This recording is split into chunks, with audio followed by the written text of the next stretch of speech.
I was very reluctant about putting him on hospice in the beginning because I just thought I think of hospice as the end, and I didn't think it was the end for him. And they helped us through everything. Hospice provides support services to patients and families when they're at the end of life, and the focus is not on curing a disease or treating an illness. It's more in supporting the family both physically, psychologically, spiritually, pretty much with anything they need to cope with this part of their life. They were a great team. They came in with a nurse, with a social worker, with a caregiver, even physical therapy, every single supply Dad needed. Hospice wasn't just there for Dad. Hospice was there for us as a family, and even the little details, all the things that we needed.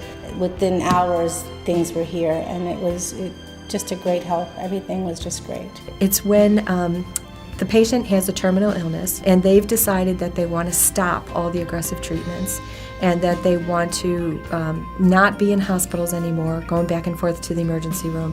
They would rather stay at home and spend the time they have left doing what they want to do. When you walk into a home, I am first and foremost a doctor. My job is to take a sick person and make them feel better. Now, I might not be able to cure them, but there's a lot I can do in the interim. I may not cure his cancer, but I can control his pain. I may not fix his pulmonary disease, but I can make him not feel short of breath. And that's a really unique gift to give somebody.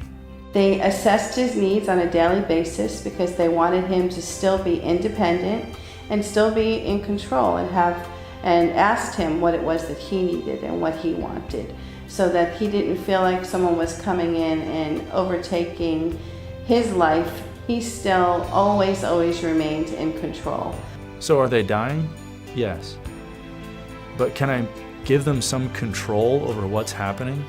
Can I let them reclaim some of that grace and dignity? Absolutely. And that's what we're there for.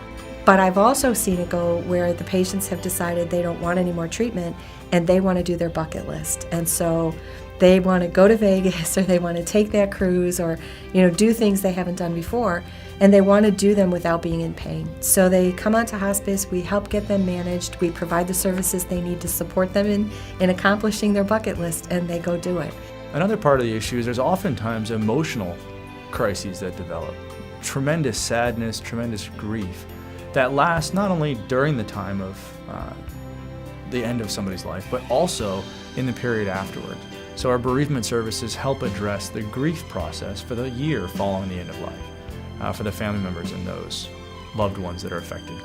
It's an incredible honor to be in the presence of a family and patient. It's not an easy thing to allow strangers, medically trained strangers, but strangers to come into the home. And that they allow us to do so and feel great comfort with our care. It is an absolute privilege. They're really so helpful to me and so concerned. So it gives me a good feeling to know that other people care. He went from being very afraid of dying to dying with dignity, and he died surrounded by a phone call, and Allison was here, and a phone call, and Brian was here. He died surrounded by people that loved him. His family, who had never experienced a death before, were at peace and by his side, and this man, with the help of hospice, died with dignity and at peace.